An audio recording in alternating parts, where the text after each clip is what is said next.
cambios en ministeriales dentro del gobierno del presidente Vizcarra. ¿Qué es lo que está pasando?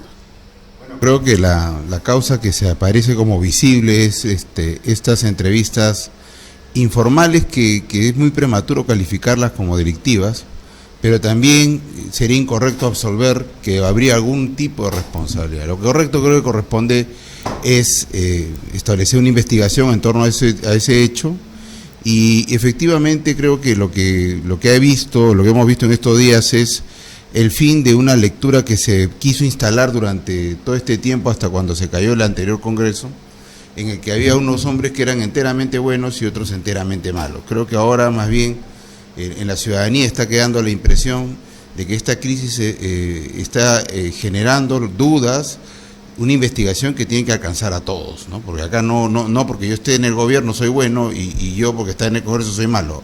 Ahora estamos viendo que efectivamente hay un problema. ¿Y por qué ocultar, Joseph, estas reuniones que ha habido entre el ex procurador Ramírez, ¿no? a Ramírez de este caso de Odebrecht, Lavajato? ¿Por qué ocultar estas reuniones entre funcionarios del Estado con la gente de Odebrecht? O sea, ¿por qué el ocultamiento? Si es algo transparente, ¿no? Y se trataba de ver que no exista una denuncia, o en todo caso que una denuncia o la demanda que va a haber, ¿no?, contra el gobierno peruano. Porque yo creo que justo ese es el problema que justifica la investigación. Porque para mí es muy irresponsable decir que ahí hay un delito, como también es irresponsable decir que no hay nada. O sea, el tema está en que hay que investigar. ¿Y por qué se investiga? Porque no ha habido la transparencia en el desarrollo de las reuniones. Ahora bien, ¿puede ocurrir eso? Tranquilamente podría ocurrir. Lo que pasa es que como el acuerdo no es público, no sabemos qué tipo de reuniones podrían calzar dentro de lo permitido y cuáles no, porque tranquilamente podría establecerse como etapas previas a algo o una etapa conducente a algo, y reuniones que no tendrían nada que ver, cuyo único problema es haberlo hecho de la manera como lo han hecho, o sea, a escondidas, etcétera, que ha costado, y creo yo que no tenía otra forma políticamente de ocurrir, la salida, porque siendo el tema tan delicado esto de Odebrecht, que ha provocado hasta el cierre de un Congreso, hubiera sido bastante irresponsable mantener con este velo de duda a los principales involucrados en esta informalidad de reuniones, porque creo que en este caso sí justifica no solo ser honesto, sino parecerlo, ¿no? ¿Y habría forma de que se impida a Odebrecht ir al CIADI, que viene a ser el Centro Internacional de Arreglos de Diferencias Relativas a Inversiones? O sea, ¿había alguna forma? No, porque es un derecho de accionar que tiene esta empresa, al margen que sea o no sea corrupta, era su derecho de ir. O sea, no entiendo por qué la desesperación, ¿no?, de tratar de impedir. No se puede impedir, o en todo caso retrasar. Eso que dices es muy importante, porque lo que hay que distinguir es que eventualmente los acuerdos, que no los conocemos, ¿no?, pueden generar una posibilidad de que el Estado diga, oye, no puedes demandar mientras no se solucione esto. Pero como no lo conocemos, podemos hacer esa especulación, porque efectivamente una persona, por ejemplo, un investigado, un sentenciado, no pierde todos los derechos de todos los que tiene. Tiene derecho de propiedad, tiene derecho a algunas cosas, entonces eso tranquilamente lo puede discutir. Si por ejemplo yo he cometido un delito, me han procesado, me han condenado, pero yo tengo unas letras en contra de, no sé, de un amigo fulano de tal, yo no pierdo la titularidad de eso, o sea, y es más, o sea, si el Estado me dé recursos por otra razón, probablemente a lo más podría yo es compensar deudas, pero lo que no podría es que yo decir que como yo estoy procesado, estoy condenado o me he comprometido a algo, he renunciado a todo en mi vida. Eso también es incorrecto, ¿no? Con lo cual lo del CIADI probablemente no se puede evitar. El único tema está en que probablemente no ha habido una diligencia, y eso se verá en el futuro, no aparece como un problema, pero podría ocurrir una diligencia para que las procuradurías se hayan preocupado en asegurar las reparaciones civiles que van a venir de este comportamiento ilícito de Odebrecht. ¿A ti te parece, Joseph, dentro del ámbito constitucional, y tú que eres un gran abogado, que este ex procurador ad hoc del caso Lavajato, que viene a ser el doctor Ramírez, actuó dentro de los parámetros? Porque él indica, ¿no?, que fue la ministra la que le dijo, la ex ministra de Justicia y la doctora Revilla, y en todo caso ella dice, no, yo no sabía nada, y sale Vizcarra y dice, yo no sabía nada. Y sale el presidente del Consejo de Ministros y tampoco sabía nada. Entonces, total, estamos en un país donde algunos sí saben y otros no saben. ¿Qué te parece este tema? Mi primera impresión con cargo que no quiero absolver a Ramírez es que la pita se ha roto por el lado más débil. ¿Chivo expiatorio? No. Entendiendo que lo que hay ahí hay un delito, insisto, yo no creo que necesariamente pueda ser así. Pero lo que sí ocurre es que me parece que es que todos han apostado porque se concentre la atención en Ramírez, ¿no? Porque claramente está de que aquí resulta absurdo de que Ramírez haga un señalamiento tan grave, decir la señora fue la que provocó y se mande con esto. Total, a él no lo han sancionado, no lo han votado a la Procuraduría. Le agradecen por sus funciones. Total, o sea, él no tendría por qué mentir a propósito de esta circunstancia. Entonces, y la renuncia de Ana Teresa Revilla podría eventualmente interpretarse como una aceptación de que hay un problema, por lo menos. Ahora bien, yo más bien le hago la pregunta a tus televidentes. A ver, usted póngase a pensar. ¿Usted cree que no va a existir la debida diligencia, precaución para que cualquier personaje vinculado a Odebrecht no esté, por lo menos se sepa, unos 50 metros de cualquier oficina estatal en el Perú? Pero por supuesto que sí. O sea, la instrucción es, oye, en la primera que venga un funcionario de Odebrecht al Estado, que es mi contraparte, que es con la cual yo lo estoy persiguiendo, por causa suya he cerrado el Congreso de la República, yo no voy a decir, yo no voy a instruir al sector público, aquí todo se tiene que hacer con transparencia, aquí todos tienen que comunicar. Como debe de ser. No, claro, entonces yo creo que más bien lo que se habilita aquí, insisto, por la informalidad, es investigar qué hay detrás de esa informalidad. Hay que actuar de acuerdo al discurso que uno da. Si uno da un discurso de anticorrupción, yo soy anticorrupción, entonces anticorrupción es sinónimo, señores, de transparencia, de decir las cosas como son. Es decir, yo creo que voy a defender los intereses del Estado peruano, entonces, señores, yo me voy a reunir con esta empresa porque aparentemente hay esta demanda que va a interponer y va a causar un tema de desembolso patrimonial del Estado. Entonces yo como procurador, o en todo caso como ministro de Justicia, como los ministros, o como premier, o como presidente de la República, pongo las cosas en claro, ¿no? Por supuesto, y lo que ha señalado es un tema central. Los honorarios de defensa en el CIADI son muy importantes. Entonces, yo sí creo que resulta interesante averiguar, incluso de repente averiguando el contenido de las reuniones nos podríamos decepcionar. De repente era una tontería, de repente era coincidir efectivamente en hablar sobre lo que las pretensiones de Odebrecht respecto al tema de lo que me deben, porque yo he puesto, hay cosas que son inobjetables. Yo tengo este celular me costó, está bien, yo te puedo reconocer cualquier otra cosa, pero reembolsame el celular. Eso podría ser, eso no es ningún problema. Dicen por ahí que era porque se pretendía que se postergue 6 meses o algo así el tema de que la interposición de la demanda al CIADI.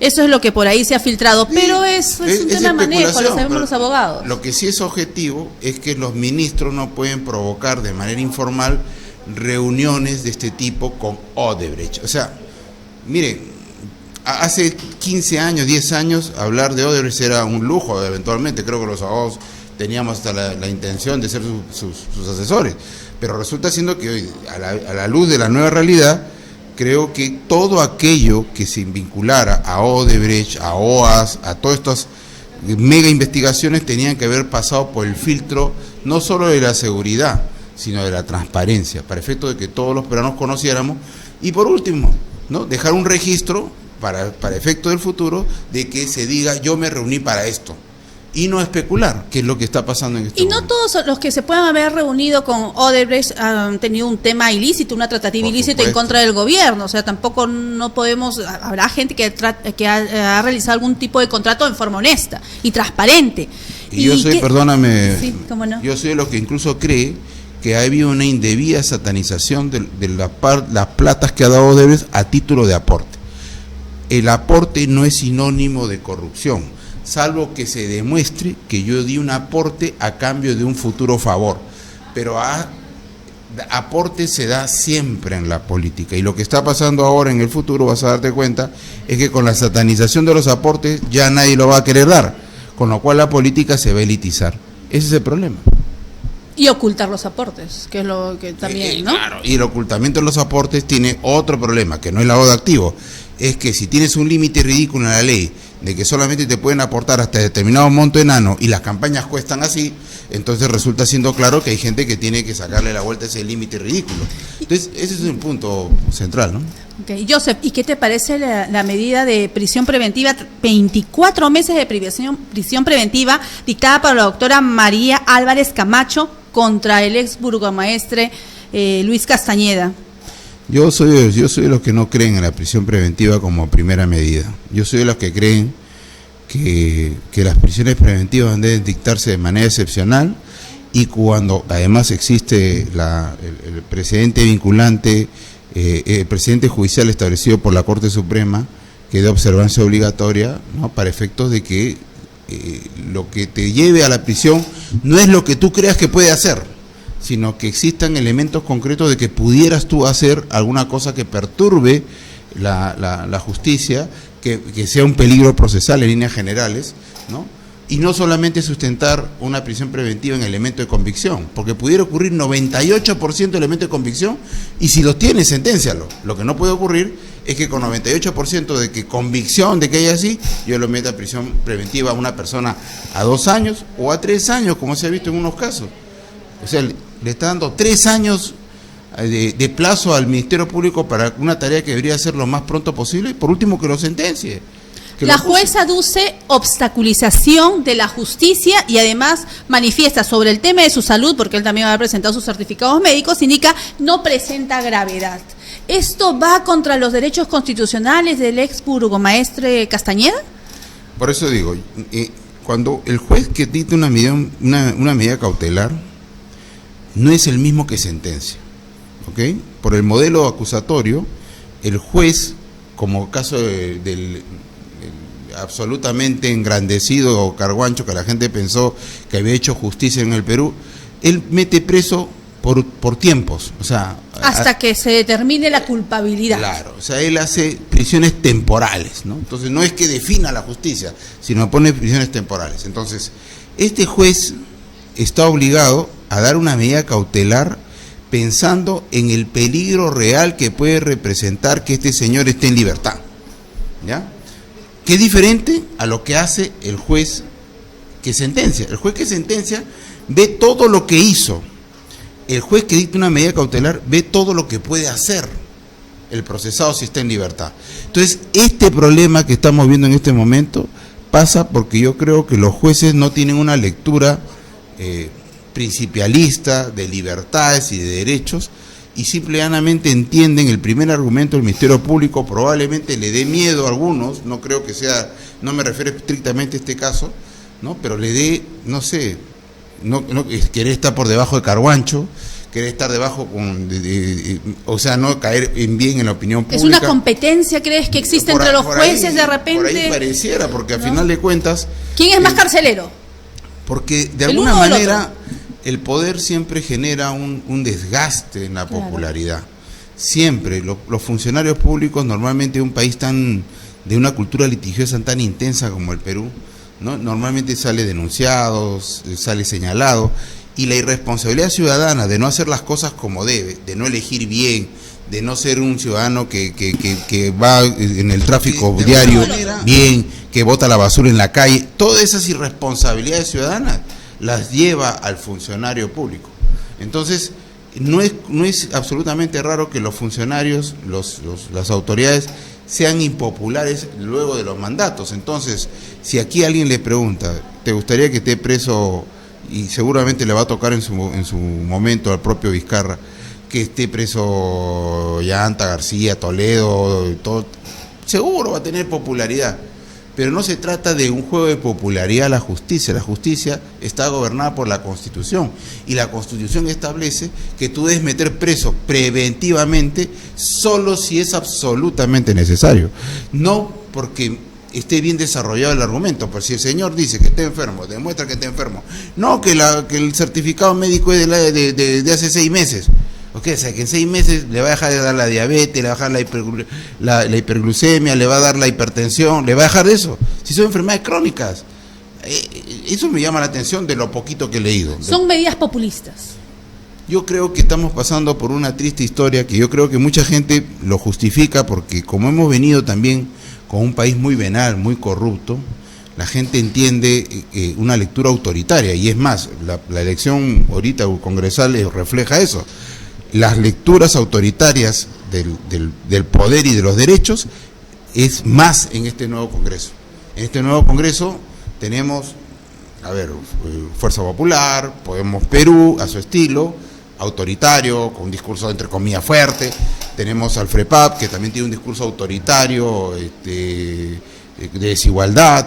Tenemos, y así, el grupo de Antauro, todos son discursos autoritarios que calan bien porque la gente piensa que necesitamos mano firme, ¿no? Y eso a costa de las libertades. Entonces, eso se refleja también en la justicia.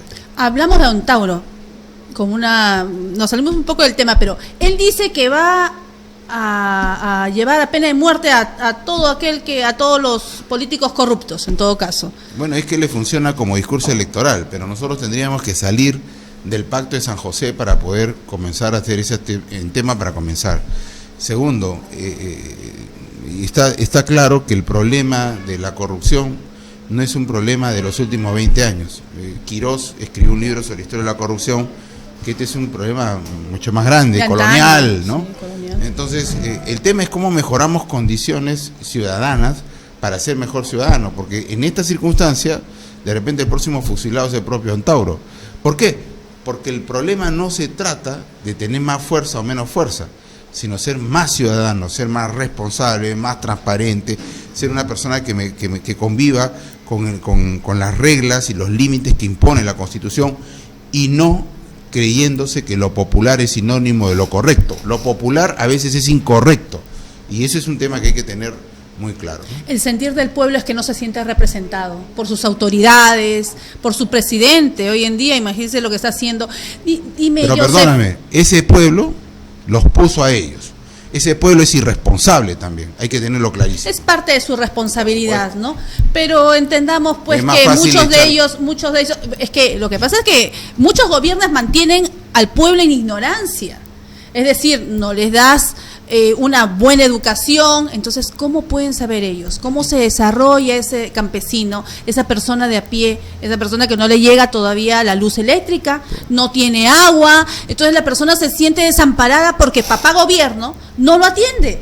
Entonces, y ahora papá gobierno supuestamente es lucha contra la corrupción y papá gobierno oculta las reuniones con Odebrecht. No es posible. Una pregunta.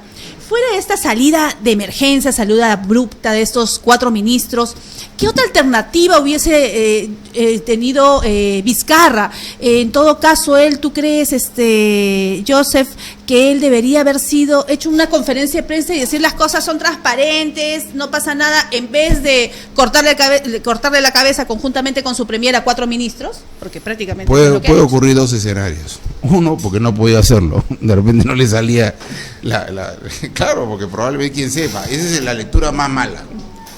Y la otra lectura es que él entienda que políticamente es incorrecto, a pesar de que las cosas se hayan hecho bien, aunque parezcan mal, ¿no? Pero la lucha contra la corrupción requiere no solamente serlo, existencia, sino también apariencias. Entonces yo creo que no está mal, no está mal para ninguna de las dos cosas, porque si estos fueron unos sujetos que auspiciaron intereses de manera directa e indirecta e informal, estos ministros que han salido de Odebrecht están bien votados y además deberían ser procesados. Pero si son personas que han hecho solamente como único problema, que tienen como único problema el haber hecho de manera informal, lo que correspondería, creo que está bien la acción del gobierno también. ¿Por qué? Porque lo que correspondería es dar la tranquilidad de que la lucha contra la corrupción se mantiene y tiene que estar siempre intacta. Pero en cualquier escenario yo creo que corresponde iniciar una investigación para efecto de determinar este tema, porque creo que bastante le ha costado al sistema político constitucional peruano de vivir un tiempo sin Congreso de la República. Que sea impopular es lo menos importante, pero el sistema democrático requiere poderes contrapesados, que requiere un Congreso fuerte, un Ejecutivo fuerte, un Poder Judicial fuerte. Lo que no puede ocurrir es que, ¿sabes qué? No me gustan lo que yo elegí. Bueno, yo siempre le digo a mis alumnos un ejemplo valioso. Un chico agarra, va con su auto, se va de juerga un fin de semana a la playa y estrella su auto. Sale indemne, su papá le dice, ¿sabes qué? Mira, ¿qué te pasó? ¿Te pasó algo? No, hijito, no. Entonces le compra otro auto. Le vuelve a pasar y le compra otro auto. Ese joven siempre va a ser un idiota. ¿Por qué? Porque no asume responsabilidad producto de este papá. Sobre los hechos. Cierto. Entonces lo importante es que este pueblo también comience a desarrollar una cultura de buena elección, de responsabilidad ciudadana para efectos de que tenga mejores representantes. Pero una vez que hay representantes hay que dejar que el modelo funcione. Porque si no, hemos tenido meses donde no hay control, ¿no? Y vamos a ver cómo salen los decretos de urgencia que van a ser ahora testeados por el nuevo Congreso. ¿El cierre del Congreso para ti fue, en una palabra, legal o ilegal? Yo soy de los que han pensado que fue un exceso del Ejecutivo el interpretar una denegatoria fáctica, pero también soy de los que creen que el Congreso actuó mal cuando siguió el proceso de selección de magistrados, existiendo este pedido expreso del presidente de la República. ¿El presidente Vizcarra es una persona que respeta la Constitución? Yo creo que él tiene una lectura autoritaria de la Constitución, ¿no? Que no es que ¿sería un gobierno encubierto de facto? No, yo no creo en eso, pero sí creo que es un gobierno autoritario. Un autoritario es alguien que se maneja dentro del cauce constitucional, pero tiene la peor lectura posible de la Constitución. Es decir, él cree que empeñando, que peleándose con el legislativo generó una popularidad, y efectivamente, pero lamentablemente costó mucho la democracia. Yo no tengo una mala impresión del presidente Vizcarra.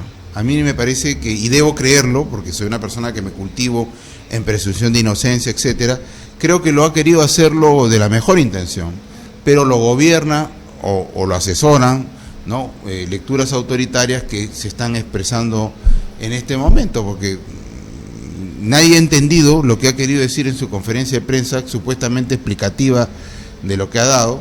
Nadie le ha entendido, menos le han entendido a Ceballos, ¿no? Porque todo el mundo no le ha entendido qué es lo que ha dicho. Entonces, los dos dicen yo no sé nada. No sé nada. Entonces, bueno, veamos si usted no sabe nada, entonces.